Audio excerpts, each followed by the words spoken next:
Hey, good afternoon, 908th Airlift Wing and the rest of the people out in the virtual land on Facebook and YouTube, etc. I'm Colonel Craig Drescher, Commander of the 908th Airlift Wing. I'm Chief Master Sgt. Tracy Cornett, Command Chief of the 908th Airlift Wing.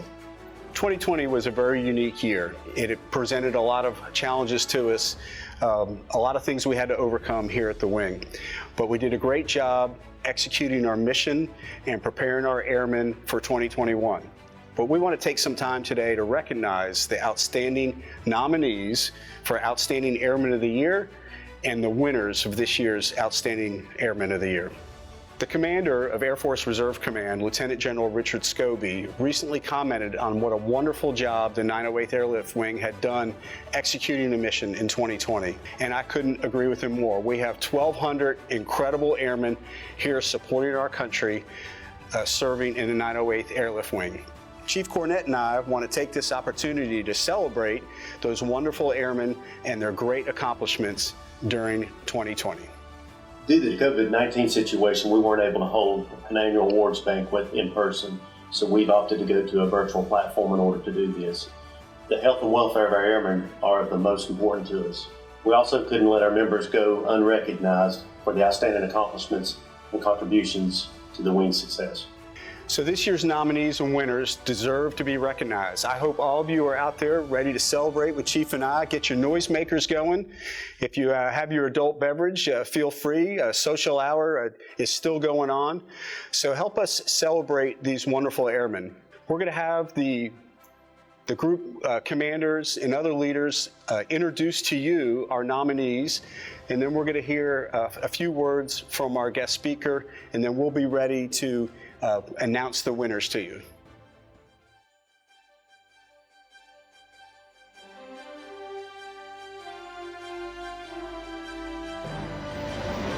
Hi, I'm Colonel Greg Halen, Commander of the 908th Maintenance Group.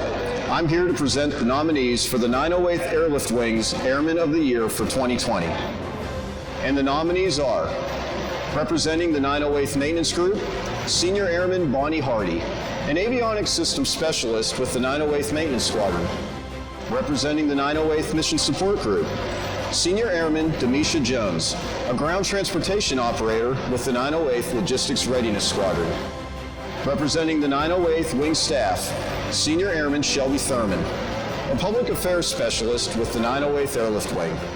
Good luck to all the nominees. Hello, I'm Lieutenant Colonel Clinton Cash, Commander of the 908th Mission Support Group. Here to present this year's nominees for the 908th Airlift Wing's NCO of the Year. And the nominees are, representing the 908th Mission Support Group, Technical Sergeant Gary Broaden, an Air Transportation Specialist with the 25th Aerial Port Squadron. Representing the 908th Maintenance Group, Technical Sergeant Chris White, an Aerospace Propulsion Specialist with the 908th Aircraft Maintenance Squadron.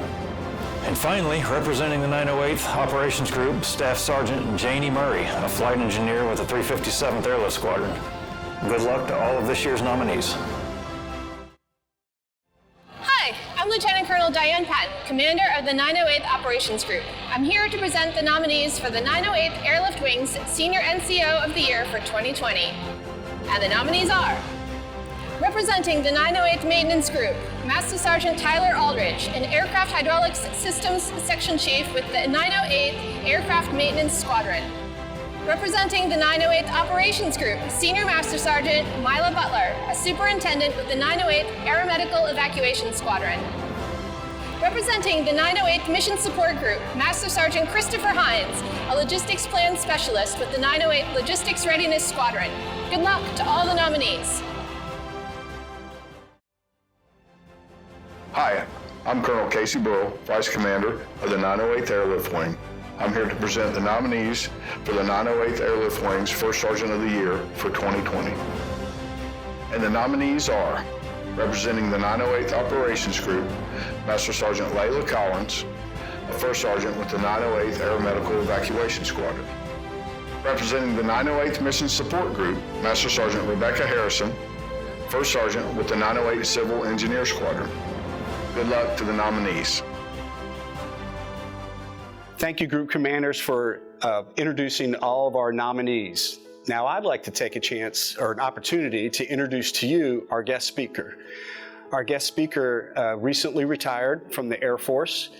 He had a very distinguished career. Some of the most recent jobs he held was at the Director of Operations for Air Force Special Operations Command, the Commander of 22nd Air Force. He was a mobility assistant to the Commander of Air Force Reserve Command, and his last job in uniform was as the Director of Operations for Air Force Reserve Command. But perhaps the one job that he speaks most frequently of is when he was the commander of the 357th Airlift Squadron, and then that's when I got to know Major General John Stokes. Major General Stokes is a tremendous strategic thinker, an incredible leader, and I think he's got some great words that all of us can follow and live by and make sure that we have even better 2021. So ladies and gentlemen, Major General John Stokes. Well, Colonel Drescher and Chief Cornett, thank you so much for that introduction. It's truly an honor for me to be with you. And I'd like to say a special thanks to the First Sergeant's Council. The First Sergeant's Council, I think, in many ways just embodies the NCO Corps. And our Non-Commissioned Officer Corps is the reason for our success on the battlefield in the past, and they'll be the reason for our success in the future. So thank you so much for allowing me to be a part of this. Certainly, an honorable occasion to be recognizing the outstanding Airman of the Year. So it's great for me to share a couple of thoughts with you. Hopefully that might be of benefit to all. But again, thank you. And certainly for everybody in the 908th, I just want to share with you, Colonel Drescher mentioned it a little bit, but the 908th has very special meaning to me. That was the place I came into the reserve. I was able to be mobilized for 2 years after 9/11, which is exactly why I came into the Air Force Reserve. I wanted to get into the fight. So I was thankful to have had that opportunity. Did several deployments and just went through life with some great folks. And I will forever have a bond with the men and women of the 908th Airlift Wing. I love you guys, and just always you have fond memories of my time there and enjoy the opportunities I have to go through there. Chief Cornett and I also served together for a little while at the 440th Airlift Wing up at Pope. Those were great days. Actually, it was the best of time and the worst of times, but just a wonderful people and a tough, challenging mission. I think so many of us grew so much through that, and Chief and I have that bond during that time together up there. And then for all of you, I just want to say thanks for responding to a very unique call. You have all responded to the call of the profession of arms. The profession of arms is not something that normal people do. It is a call to service and sacrifice. Again, terms not people in the general population understand.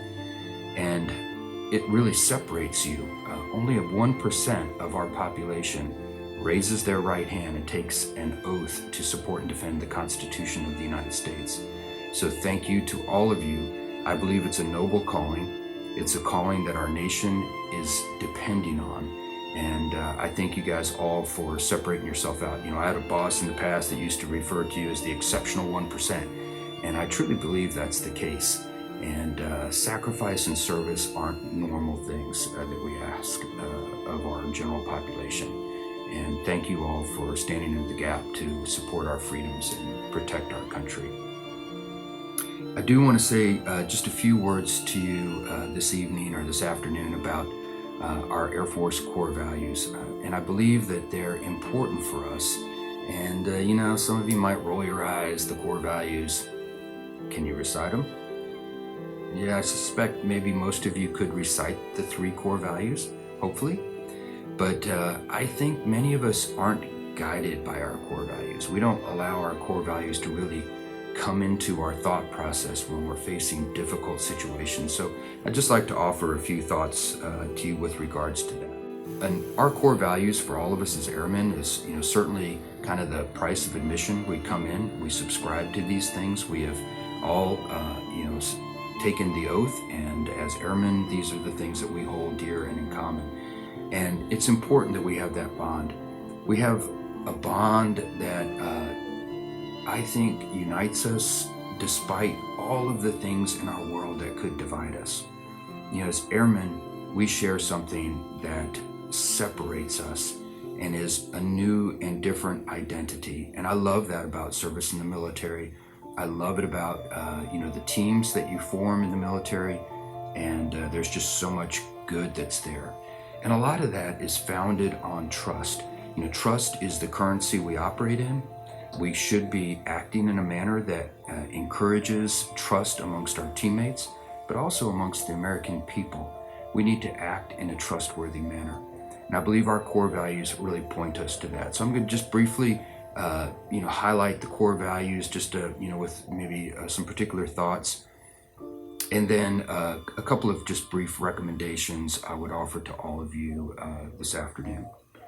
So first of all, when we look at our core values, integrity first is central. Integrity is a character trait. Our leadership, our ability to command are underpinned by impeccable character. General Goldfein used to say that. Impeccable character ought to underpin everything we do as leaders. And that starts with integrity. I would also say that integrity means that you don't compromise your principles. Clay Christensen says that it's easier to stick to your principles 100% of the time than 98% of the time. Because once you start cutting corners, where do I draw that line anymore? So be firm in your principles. And I think that goes in relationships too, and I'll come back to that in a minute. But integrity first underpins everything else, and we need to make sure that we're certainly thinking about that in our Air Force core values. The Little Blue Book of 1997 for core values says we must all accept accountability and practice justice. To do this, we must have integrity first, accepting accountability and practicing justice. So service before self is the idea that our professional duties take precedence over our personal desires. And so there are a lot of things that are embodied in that, but we're putting service before self. And when you think about how do I put service before self, I think it just comes in a lot of ways, but certainly it involves self-discipline, and it involves respect for others. Part of service before self is also the idea that we have faith in the system. And sometimes, we might be challenged to think we know better than our chain of command, we know better than our leadership. And, I'm kind of living with some situations in, my work where, people are coming and sharing their thoughts with regards to, some concerns about where we're going in the future. And I just say, hey, it is our obligation to provide our best military advice, our best professional advice. And once we've done that, if we're not being asked to do something that's illegal or unethical or immoral, then we need to just get behind and support the chain of command. Sometimes we think we know better than those who are in leadership above us, and that's putting self before service. So I just encourage you to think about that, particularly as you look at decisions made, even all the way up to, administration level. We have supported or raised our hand to support and defend the Constitution of the United States. And that's what we're going to do. And that's what I would encourage everybody to do. And finally, our final service core value is excellence in all we do. And I love this because excellence is such a great thing to aspire to. It should drive us, for continual improvement and innovation. Excellence in all we do. I think about how this was really modeled to me early on in my career. So I started out in the Army and had the great fortune of having a platoon sergeant when I was a second lieutenant who knew nothing. And this platoon sergeant taught me how to soldier. He taught me how to wear my uniform. He taught me how to take care of the troops. He was fantastic. And that relationship with him served me throughout my entire career. He was actually present at my military retirement in 2019. And it was a pretty cool thing, 34 years after, we had been together, to be together again. But I had the great fortune of having superior non-commissioned officers throughout my career that I was very close with, relied on heavily. Our nation is different, and we go to war with our core values, and our core values ought to shape and guide us. So here I'd just like to offer a few thoughts to you as we consider, in particular, the Outstanding Airman of the Year. The first thing I'd like to say is make great what you can make great. So Jim Collins, the author of Good to Great, he has a quote that says that essentially that take responsibility to make great what you can make great. Wherever you are, whatever you do, make that great. And I think that's such a reflection on yourself. I had a boss when I was, kind of early in my career. He said, show up every day with a plan. If you show up with a plan, got your uniform squared away, got a good haircut, hey, you're off to a good start. Show up and act with purpose. Have purpose in what you do, and purpose to make what you can great. Wherever you are, make it great. And I remember the same thing, being deployed with members of the 908th, asking a crew member to go into a very dangerous place to do something that had never been done by a C-130 at the time. And all the intel said that the bad guys were trying to shoot down a C-130. And I remember pacing the floor while they were out, waiting to get a radio call back from them that they were out of harm's way. But there was no shrinking from the job at hand. And I think that trust in leadership, because they know you're going to take care of them, folks always come through when you got to ask them something tough to do. And I'd say if you're a leader in a position to make these decisions, don't take the good deals. Give the good deals to somebody else. The next thing I'd say, I just got a couple of more points, is to develop healthy habits. Final two things I'd say. For those of us that have been around a little bit longer, none of you probably have been around as long as I have, but I would ask you to just consider how you are developing those that come behind you. How are you pouring in, guiding, mentoring, sharing the things that you've learned along the way to help those who are coming behind you? Command Sergeant Major Thetford, who retired as the Senior Enlisted Leader for CENTCOM. Before that, he was the Senior Enlisted Leader for SOCOM. Before that, he was at JSOC. Before that, he was at Delta. He was in the Ranger Regiment. Guy's a legit warrior. He talked at an event I was at one time about how we should not be afraid for our subordinates to be better than us. Our subordinates being better than us ought not concern us. We should want that. We should encourage that. And we should want them to follow us and be better than the way that we have done it. And then the final thing I would say to you is as you go through challenge, and certainly there might be things ahead of you this coming year, I know that a pretty significant portion of you will be deploying. I also know that there's the potential remissioning of your wing. There are challenges ahead, but I would just ask you to try to seek purpose in the midst of challenge, find opportunities where you can, and one of the keys to that is just early on come to grips with it and face the brutal facts. Because the sooner you come to grips with it, the sooner you can move on and find purpose in the midst of all of it.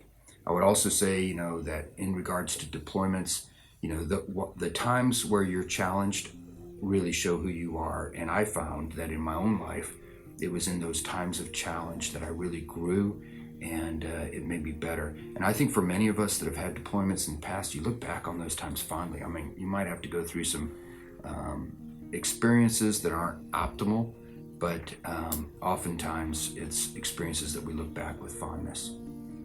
So this year, as you consider the outstanding airmen, I just want to thank you all for your service, for the outstanding service that all of you do. I know many of you are juggling a lot of different things in your life, and it takes that strength of character to be able to persevere in the midst of this. So I wish you all the very best. I look forward to seeing you one day in person. And Colonel Drescher, Chief Cornett, I'll send it back to you. Thank you very much, General Stokes. It's an honor that you were able to join us. The First Sergeant's Council came to Chief and asked if General Stokes would be available. So thank you very much, sir. We appreciate your thoughts and your insights. Chief, what do you think? Are you ready to announce the winners? It's what I've been waiting for, sir.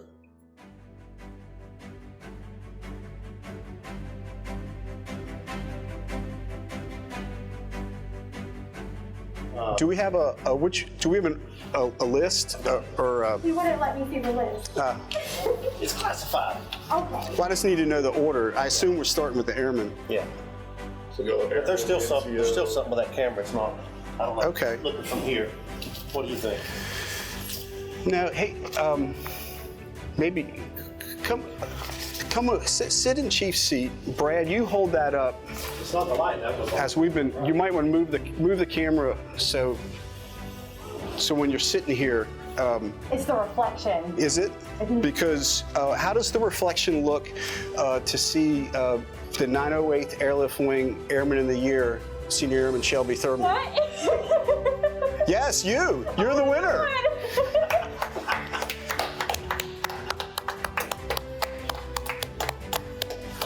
The best outtakes yet. All right, we got her, folks. We made her think there was something wrong with the camera so we could put her on the spot. So we just surprised her with the Airman of the Year. So congratulations. Thank you. Why? Gotcha. Y'all are mean. I'm out of here. Thank you.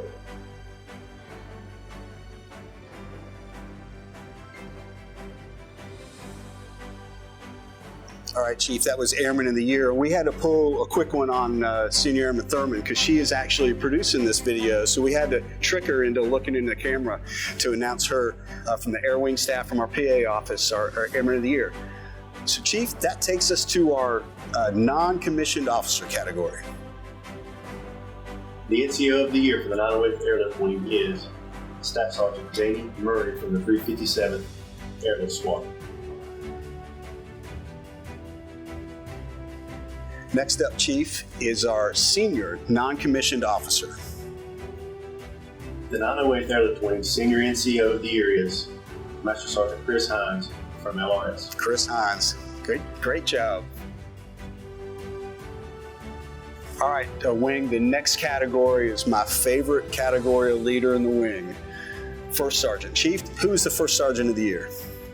The 908th Airlift Wing First Sergeant of the Year goes to Master Sergeant Rebecca Harrison from the Civil Engineering Squadron. Congratulations, Sergeant Harrison. Next up is the Company Grade Officer of the Year. The 908th Airlift Wing Company Grade Officer of the Year goes to Captain Natalie Marshall with the 357th Airlift Squadron. Congratulations, Natalie. Captain Marshall was able to overcome having to fly with me almost every time I flew this year. So we know that she's an outstanding pilot if she put up with me all that time. So our next category is Civilian Category 2. The 908th Airlift Wing Civilian Category 2 of the Year goes to Mr. Justin Nettles with the Operations Group OGV Office. And for those of you who might not know Mr. Nettles, that's recently promoted Senior Master Sergeant Nettles. I remember when he showed up the wing as an airman, Senior Master Sergeant Nettles holding down the stand eval shop there for the Ops Group Commander. And our Civilian Category 3 Airman of the Year. The 908th Airlift Wing Civilian Category 3 Airman of the Year goes to Miss Cassie Price, 908 Air Medical Evacuation Squadron. Congratulations. Yes, congratulations to Ms. Price. But if you don't know Ms. Price, that's Major Price in the AE Squadron, who has done a fantastic job this year holding down things and representing the AE Squadron in an exemplary way. So congratulations to her and to all our winners. What a great group of individuals. And this concludes the 908th Airlift Wing Annual Awards Banquet. Thank you for everyone attending. And from me to you, thank you for everything you do day in and day out for the wing and for the citizens of our country. For what you do for this wing and this community and this country is very important. The national defense that you provide is very important. And thank you again for developing our airmen to be the best that they can be. Good words, Chief. I especially like the part there about developing our airmen. That's one of our priorities. And this ceremony validates the development of the airmen. So thanks for putting that up there. You know, this might conclude our ceremony, but I just got word that the bar is still open, so social hour is still going on. So I hope there's still a lot of celebrating left to do out there now that we have announced the award winners and all the nominees. Everyone did amazing work this year to accomplish what we accomplished with the challenges that we had in 2020 is truly exceptional. And that's why General Scobie pointed us out of doing a really great job. And there's another reason why he pointed us out, and that is because boy, you thought 2020 was tough? Wait till 2021, right? We are going to execute the largest deployment in the history of the wing. We are already in the background starting preparations to do maybe the most significant remissioning a wing has ever done. But we've got the right wing doing it, and that's why General Scobie wanted to make sure that you knew how proud he was of you and the work that you're doing, and he knows that you're up for the task. So again, we want to thank everyone for participating. The bar is still open, so celebrate, but safely. And congratulations again to all of our great nominees, and especially to our winners. So thanks everybody. Have a great night and a great 2021.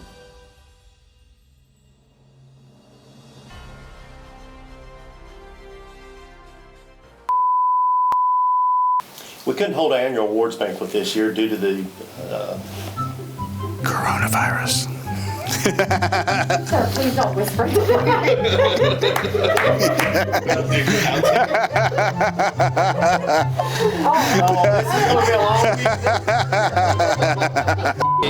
word for word, you gotta follow this. What up?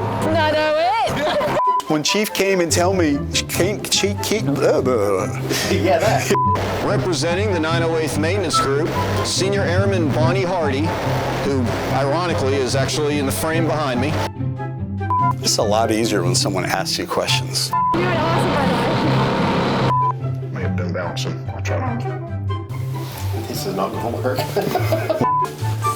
My fellow Americans. We could go that route, or we could go with dearly beloved, we're here today. Exactly. Come on, sit in Chief's seat. You might want to move the camera so when you're sitting here. Turn that thing off, Senior Airman.